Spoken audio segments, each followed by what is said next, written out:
भगवते वासुदेवाय।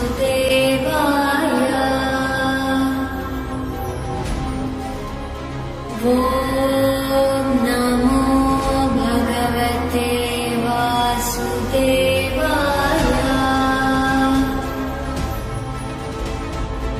ॐ नमो भगवते वासुदेवाय।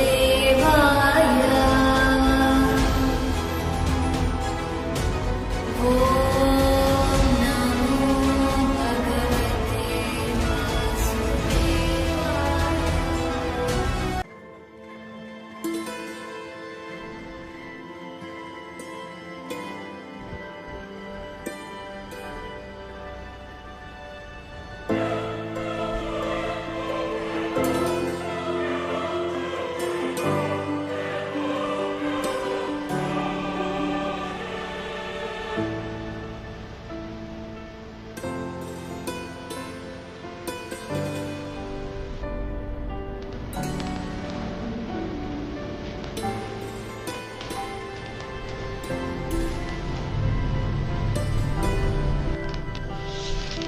सत्ययुग के अंतिम काल में जब धर्म की ज्योति मंद पड़ने लगी थी, पूरी धरती अधर्म और अत्याचार से कांप रही थी। असुर राज हिरण्यकश्यपु का आतंक इतना बढ़ चुका था कि देवता, ऋषि, यहां तक कि स्वयं इंद्र भी भयभीत हो उठे थे। हिरण्यकश्यपु ने घमंड में आकर स्वयं को ईश्वर घोषित कर दिया। उसने अपने ही पुत्र भक्त प्रहलाद को भगवान विष्णु का नाम लेने के अपराध में अनेक यातनाएं दी, लेकिन प्रहलाद का विश्वास अडिग रहा। हर सांस में बस एक ही नाम था, नारायण। जब अधर्म अपनी चरम सीमा पर पहुंच गया, जब अन्याय सहन करने योग्य नहीं रहा, तब भगवान विष्णु ने धारण किया एक अद्भुत, अद्वितीय और भयानक रूप। न वे पूर्ण मानव थे, न पूर्ण पशु। वो प्रकट हुए नरसिंह अवतार के रूप में, अधर्म के विनाश और भक्त की रक्षा के लिए धरा पर अवतरित हुए आधे नर आधे सिंह। आज हम सुनेंगे उसी अद्भुत कथा को जिसने सिद्ध कर दिया कि भक्त की पुकार पर भगवान सदैव उतरते हैं और अधर्म का अंत निश्चित है।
सत्यं वद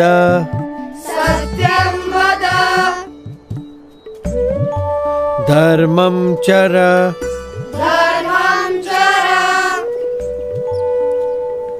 सत्यान्न प्रमदितव्यम् सत्यान्न प्रमदितव्यम् धर्मान्न प्रमदितव्यम् धर्मान्न प्रमदितव्यम्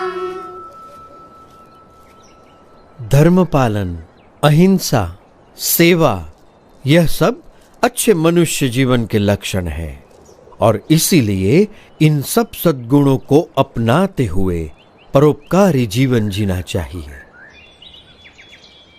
उसी में मनुष्य जीवन की सार्थकता है।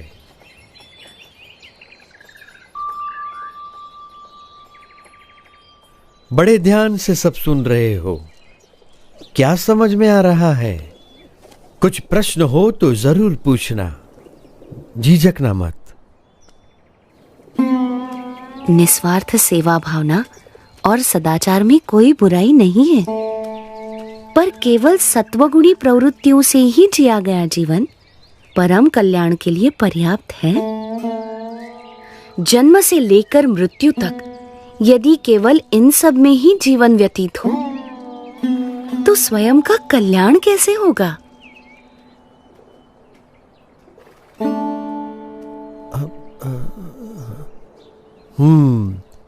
बड़े गुणी लगते हो, विद्याभ्यासी भी लगते हो और तर्क भी बहुत अच्छी तरह से प्रस्तुत कर लेते हो। तो आप ही बताओ, आपका क्या विचार है? मनुष्य को कैसा जीवन जीना चाहिए? ऐसा जीवन जो उस उच्चतम विद्या को पाने के लिए जिया गया हो, जिसे जानने के बाद और कुछ भी जानना बाकी न रह जाए। पर ऐसी कौन सी विद्या है? ब्रह्म विद्या,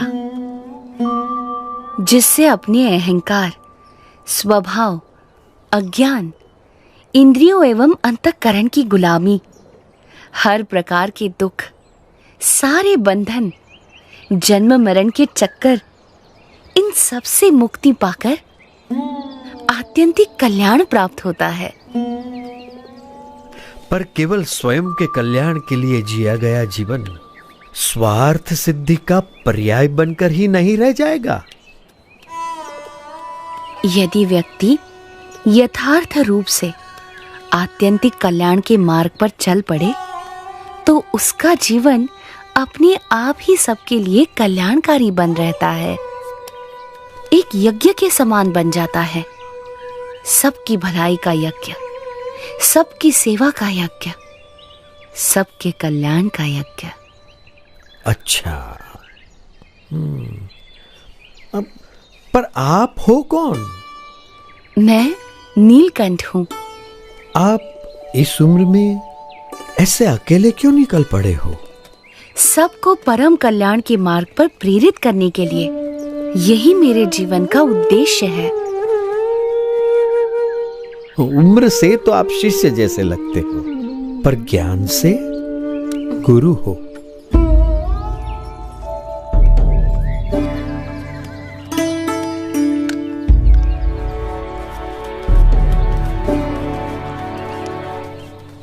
प्रणाम।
मनुष्य का दुर्लभ जानी, जो जन मुक्ति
मानसरोवर जाते हुए रास्ते में नीलकंठ वर्णी पुण्यवंत तपोभूमि बद्रीवन में आए।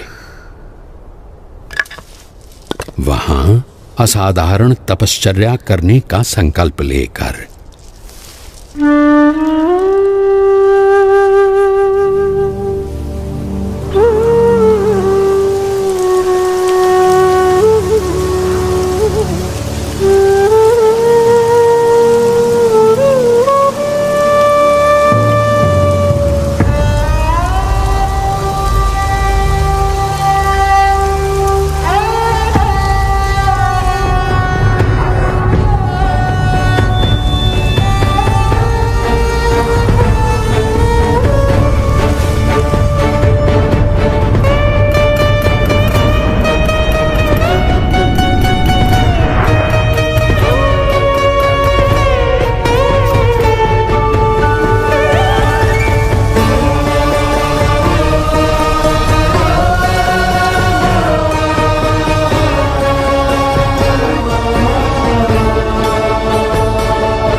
बद्री वन में अविरत 3 मास तक असाधारण तपश्चर्या करने के बाद भी नीलकंठ वर्णी और ऊपर मानसरोवर जाने के लिए उत्सुक थे और निश्चिंत थे। और यहाँ नीचे ज्योतिर्मठ में बद्रीनाथ मंदिर के पुजारी जी चिंतित थे। पुजारी जी, ऐसा हिमप्रपात तो हर साल शीत ऋतु में होता रहता है, आप इतने चिंतित क्यों हो गए? क्योंकि इस साल शीत ऋतु में एक नन्हा बालक मानसरोवर की ओर चल पड़ा है। हमें यहाँ इतनी संरक्षित जगह पर रहते हुए भी चिंता हो जाती है, तो उसे वहां कितनी चिंता होती होगी, कितना डर गया होगा वो। जिस भूमि पर शीत ऋतु में खड़ा रहना ही मुश्किल है, वहां अपनी यात्रा कैसे करता होगा वो। बर्फ के वीरान रेगिस्तान में केवल 11 साल का मासूम अकेला।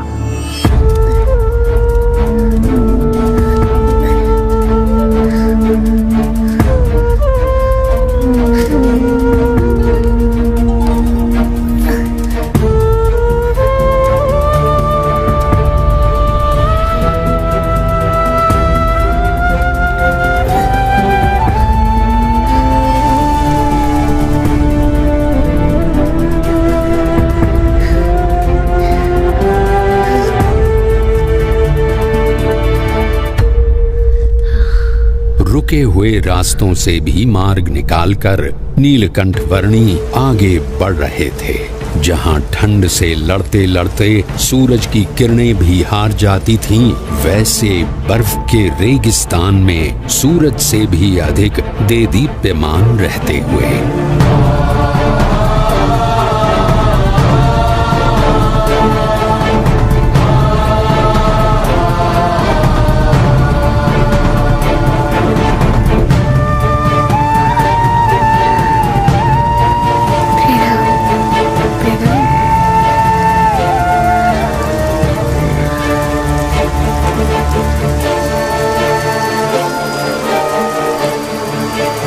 सन 1793 की शीत ऋतु के प्रारंभ में नीलकंठ वर्णी ज्योतिर्मठ से बढ़ चले थे और शीत ऋतु के बढ़ते हुए प्रभाव के साथ उनके चरण और आगे बढ़ रहे थे, भारत के उत्तर में तिब्बत में स्थित मानसरोवर की ओर।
किसी भी प्रकार की आपदाओं से ऊपर उठकर अपनी यात्रा को अविरत रखने की स्वाभाविक प्रकृति के अनुसार नीलकंठवर्णी बढ़ चले विश्व के सबसे ऊंचाई पर स्थित प्रदेश तिब्बत में।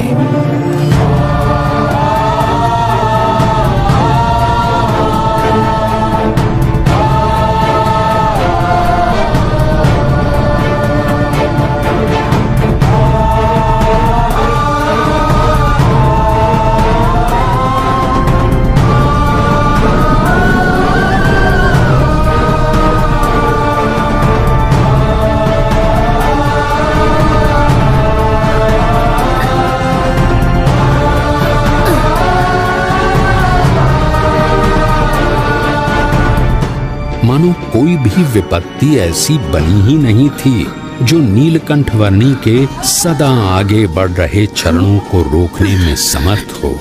चाहे वो सफेद बर्फ से प्रतिबिंबित होकर आंखों को चौंधिया देने वाली सूरज की किरणें हों या साक्षात मृत्यु के समान उमड़ते बवंडर।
नीलकंठवर्णी ने अपनी यात्रा को जारी रखा हिमालय के शिखरों से भरे हुए प्रदेश तिब्बत में।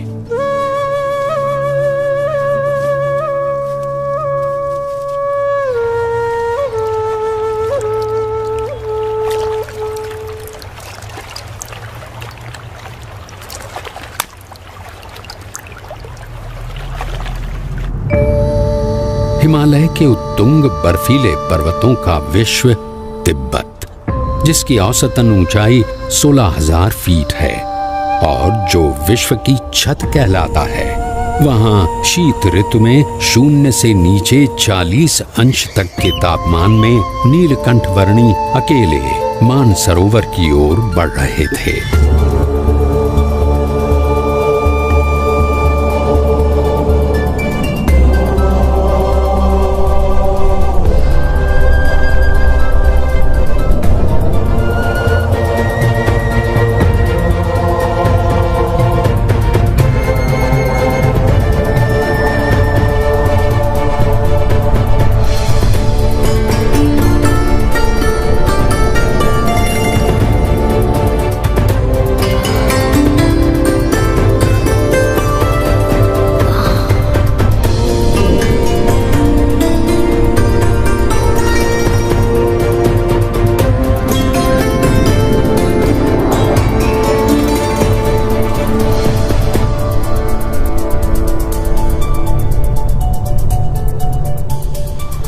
परमात्मनि यो रक्तो विरक्तो अपरमात्मनि।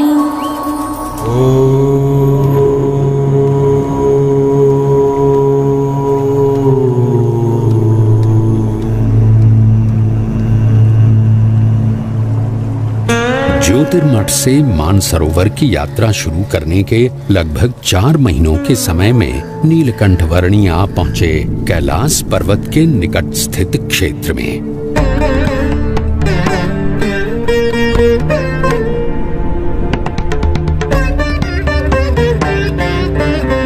लगभग 21,700 फीट ऊंचे कैलाश पर्वत की तलहटी में राक्षस ताल सरोवर के निकट लगभग 15,000 फीट की ऊंचाई पर स्थित विश्व के सबसे ऊंचे मीठे जल के सरोवर मानसरोवर पर नीलकंठ वर्णी आ पहुंचे।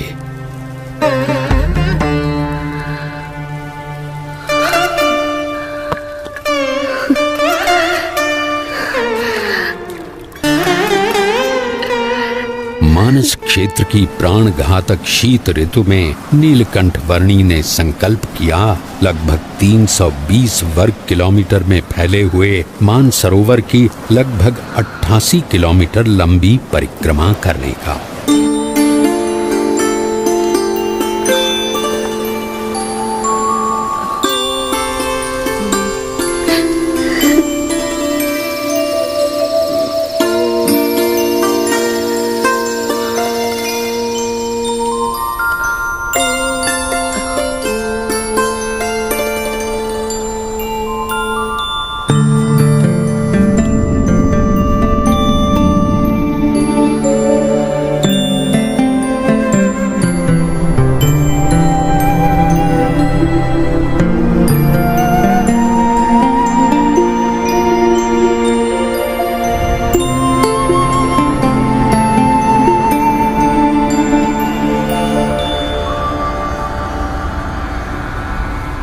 धर्म नियम और भक्ति क्रियाओं के पालन में कोई भी समझौता न करके नीलकंठ वर्णी मुमुक्षु मात्र के लिए जैसे एक उदाहरण प्रस्थापित कर रहे थे।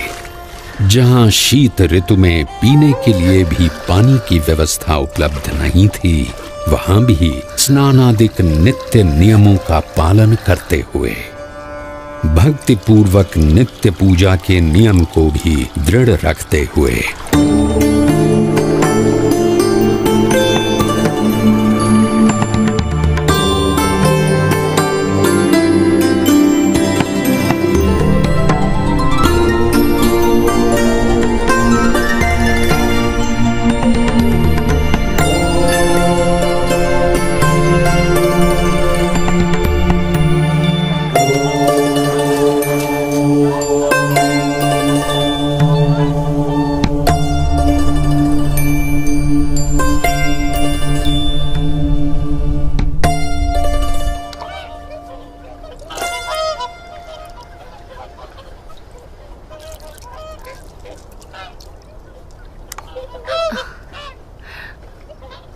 इस जन्म में आप सब हंस हैं और अगले जन्म में आप मेरे परम हंस बनेंगे।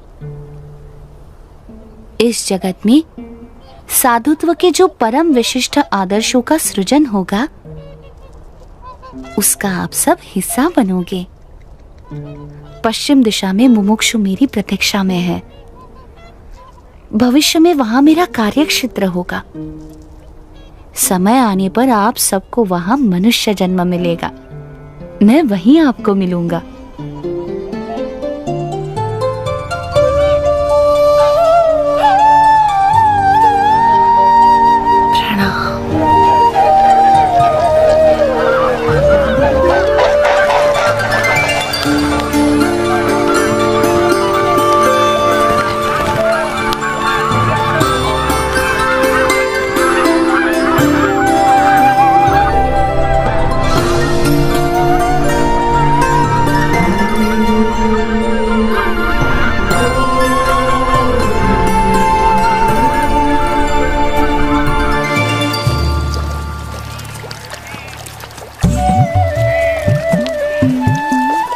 शीत ऋतु तिब्बत प्रदेश में बिताकर नीलकंठ वर्णी पुनः बद्रीनाथ जाने के लिए निकल पड़े।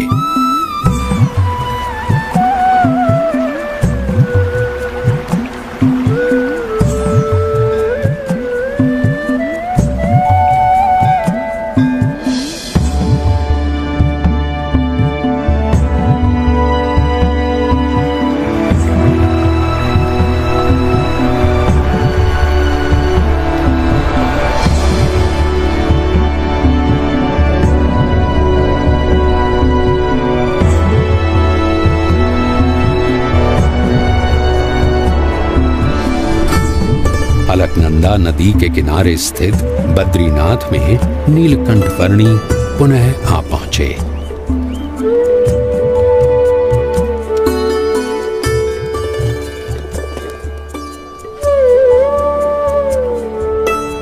जय बद्रीनाथ जी की जय बद्री विशाल, जय बद्री। ओह, पुजारी जी आ गए।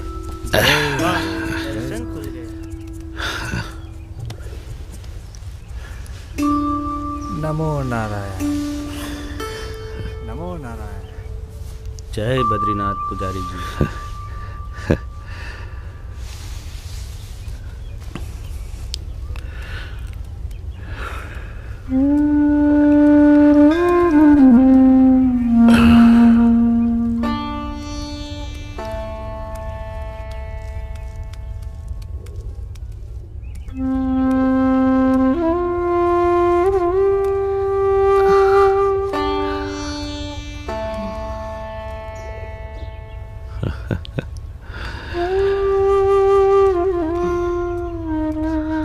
नीलकंठ वर्णी, आप नीलकंठ वर्णी हो? जी पुजारी जी। अरे प्रभु, जब भी आपको याद करता था तब चिंता होती थी कि आप किस हाल में होंगे, जीवित भी होंगे या नहीं।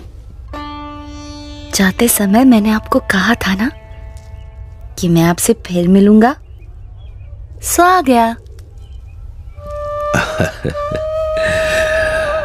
परंतु आपका शरीर?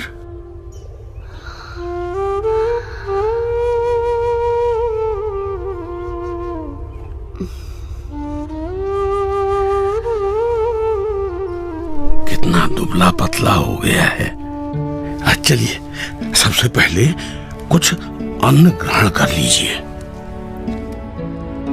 आइए प्रभु, पधारिए। यहां से चलिए प्रभु, इस तरफ से पधारिए।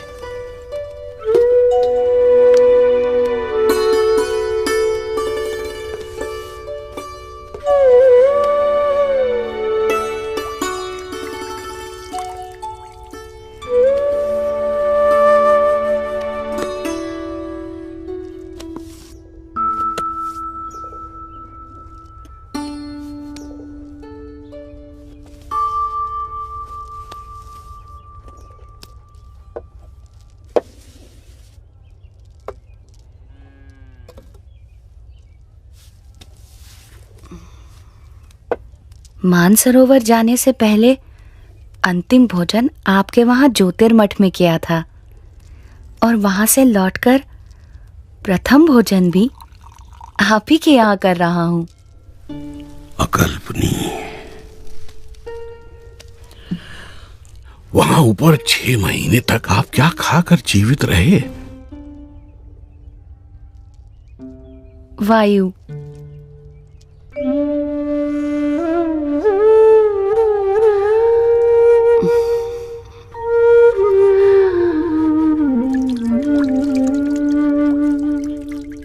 मुमुक्षुओं के भावों को परख कर उन्हें अपने संबंध से कल्याण के मार्ग पर प्रेरित करते रहने का नित्य क्रम नीलकंठ वर्णी ने अखंड रखा था।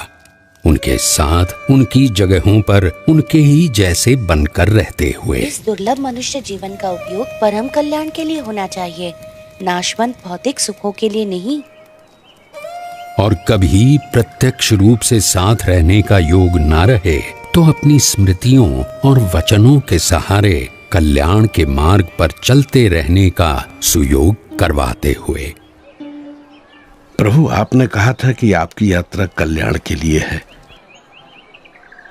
परंतु आपकी इतनी कष्टदायक यात्रा से किसी का कल्याण कैसे होगा? इस पृथ्वी पर जगह जगह पर अनेक मुमुक्षु हैं जो सच्चे भक्ति भाव से साधना कर रहे हैं। मुझे यात्रा करके उनसे भेंट करनी है, उन्हें कल्याण के मार्ग पर प्रेरित करना है। दूसरों के कल्याण के लिए स्वयं पर इतना कष्ट? नीलकंठ, आपकी यात्रा सच में कल्याण यात्रा ही है। मेरा परम सौभाग्य कि मुझे आपकी सेवा का अवसर मिला। मेरा ध्यान रखने के लिए आपका भी धन्यवाद। आप अपना विशेष ध्यान रखिएगा नीलकंठवर्णी। शुभम भवतु। प्रणाम।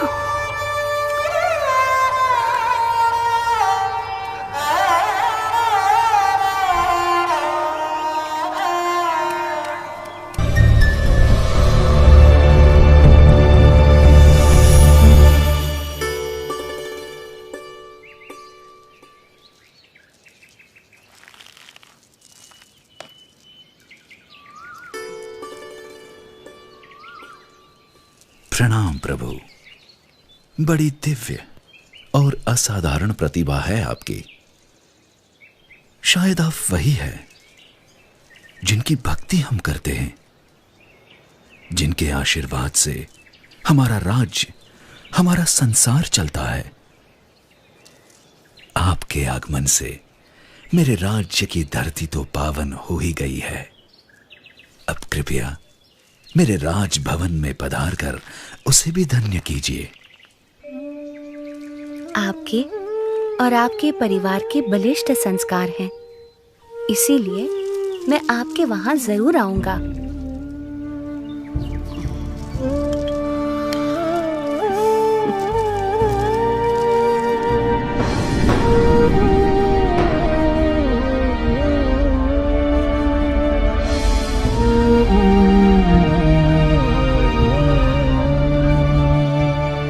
नीलकंठवर्णी वंशीपुर गांव आ पहुंचे। कोई कहियो रे प्रभु आवन की, कोई कहियो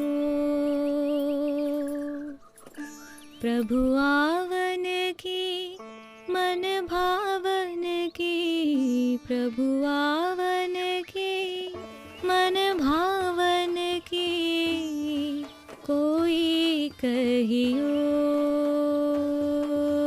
रे प्रभु आवन की, कोई कहियो।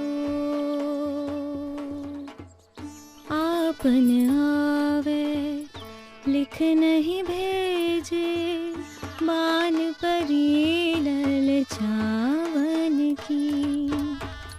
आपन आवे लिख नहीं भेजे, बान परी ललचावन की। ये दो नैना कहो नहीं माने, ये दो नैना कहो नहीं माने, नदियाँ बहे जैसे सावन की, नदियाँ बहे जैसे सावन की, कोई कहियो। ये महाराज पैदल चलकर क्यों आ रहे हैं? हाँ? और घोड़े के ऊपर कौन बैठा है? देखूं तो महाराज पैदल, अवश्य ही कोई विशिष्ट अतिथि होंगे।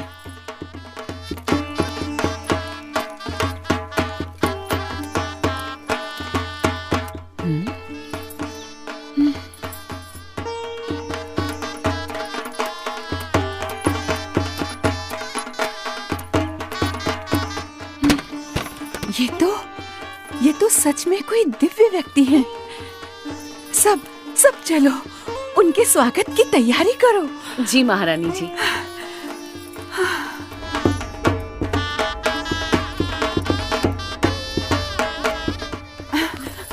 और सुनो, राजकुमारी ईला और सुशीला को भी बुला लो।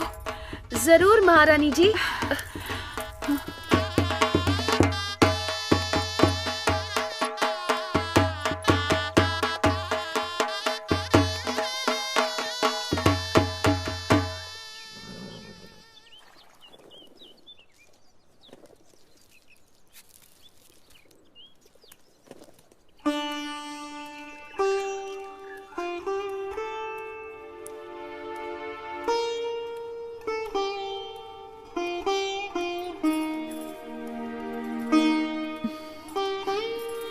प्रणाम।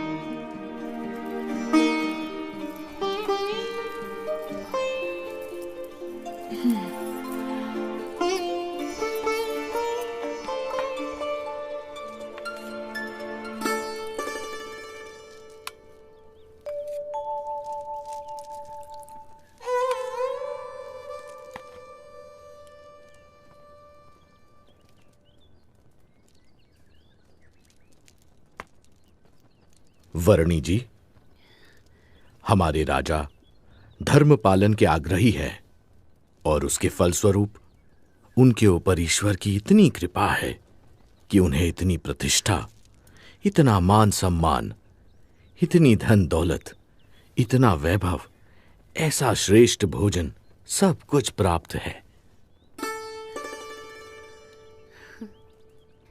धर्म का संबंध केवल धन दौलत, पद प्रतिष्ठा, मान सम्मान, बाह्य वैभव और बाह्य व्यक्तित्व से नहीं, किंतु आंतरिक प्रतिभा से है।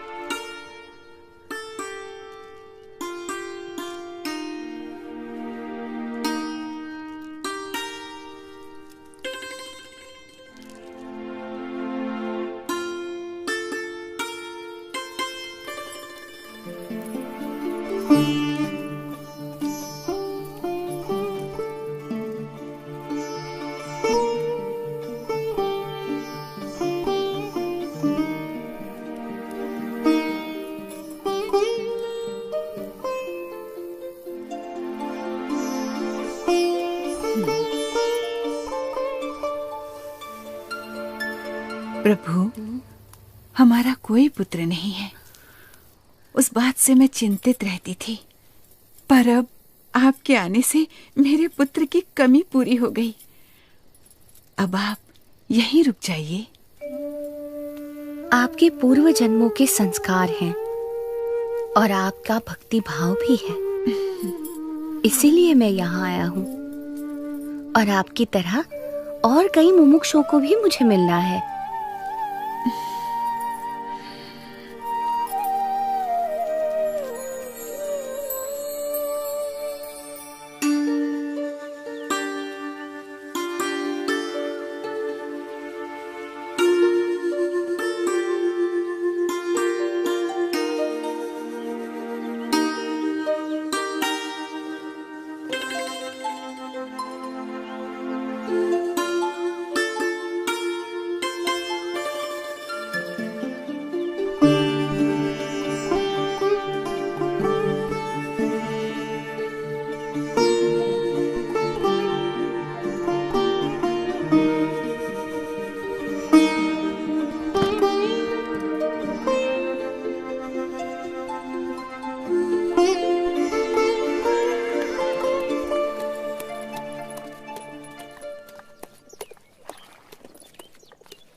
मन ही मन में बड़ा मुस्कुरा रही हो।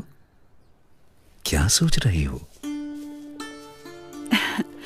सोच रही हूँ नीलकंठ वर्णी कितने महान व्यक्ति हैं, सरल जीवन और उच्च विचार।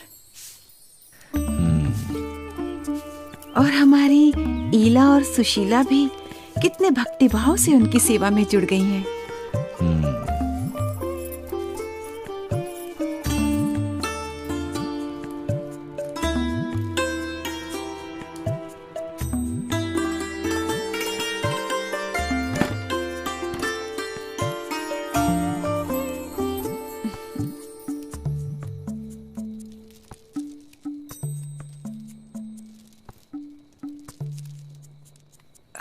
नीलकंठ वर्णी, कई दिनों से आप हमारे साथ हमारे स्वजन की तरह ही बस रहे हैं। और केवल हम ही नहीं, पर यहाँ छोटा बड़ा हर कोई आपको अपना स्वजन समझने लगा है। सभी को आपसे लगाव हो गया है। इतने दिनों से आपका जीवन निकट से देखकर हमें प्रतीति है कि आप कोई असाधारण दैवी तत्व हैं, साक्षात परमात्मा हैं। ये सब देखकर मेरे मन में एक विचार आ रहा है कि यदि आप हमेशा के लिए हमारे स्वजन बनकर रह जाएं, तो कितना अच्छा होगा। यदि समझ में आए तो मैं तो हमेशा के लिए सबका स्वजन हूँ, एक सच्चे स्वजन की तरह हमेशा सबके साथ ही रहता हूँ। अब हमारी अपेक्षा है कि हम ये सब कुछ त्याग कर आपके चरणों में न्यौछावर करके मोक्ष के काम में ध्यान दें।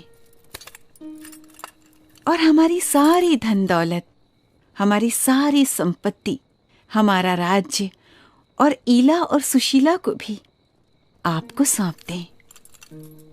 हमारी पुत्रियों से ब्याह करके हमारा सब कुछ स्वीकार कर लीजिए नीलकंठ।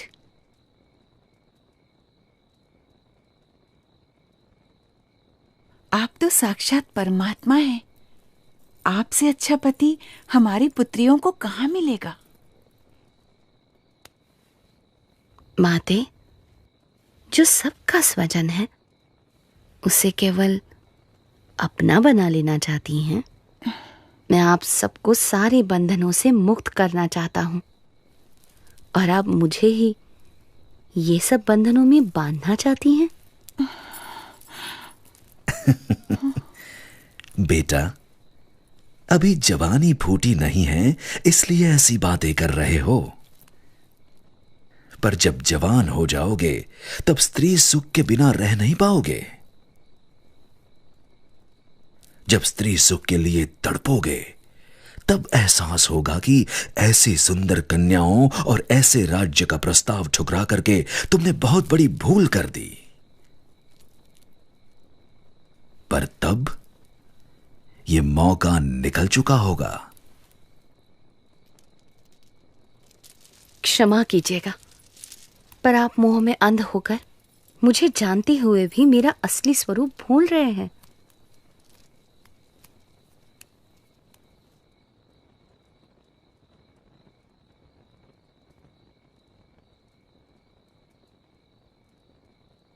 यही तो माया का प्रभाव है कि जो परमात्मा की उपस्थिति में भी आपको परमात्मा का सुख लेने नहीं देता है, और ऊपर से साक्षात परमात्मा में भी माया का भाव लाकर रख देता है।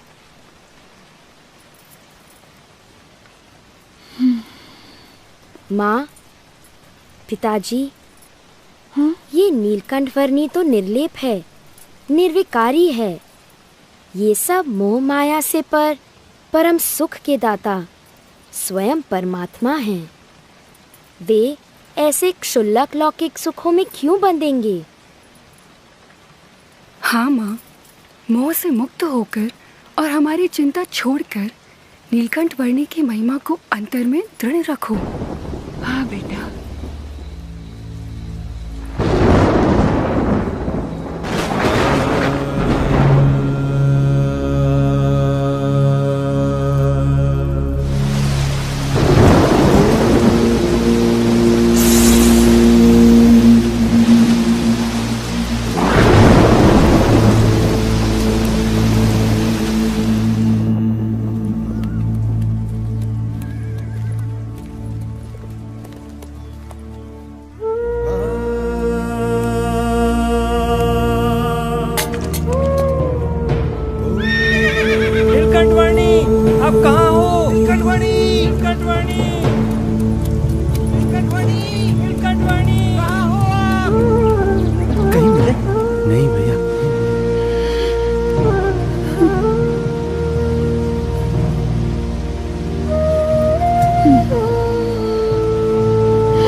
सुबह से लेकर अब तक हमने नीलकंठ वर्णी को हर दिशा में ढूंढा, पर वो कहीं नहीं मिले।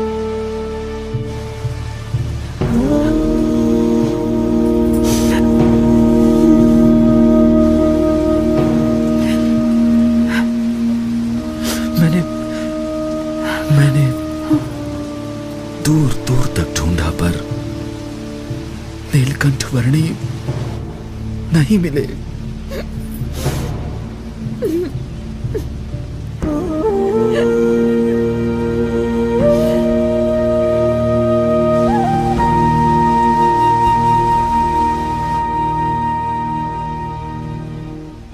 माँ, वे चले तो गए हैं, पर हमें सच्ची समझ देकर गए हैं, हमारा कल्याण करके गए हैं। उन्होंने कहा था ना कि उन्हें तो अभी अनेक मनुष्यों का कल्याण करना है। वे कहते थे ना कि यदि समझ में आए तो एक सच्चे स्वजन की तरह वे हमेशा सबके साथ ही रहते हैं। वैसे ही वे हमेशा हमारे साथ रहेंगे। हाँ बेटा।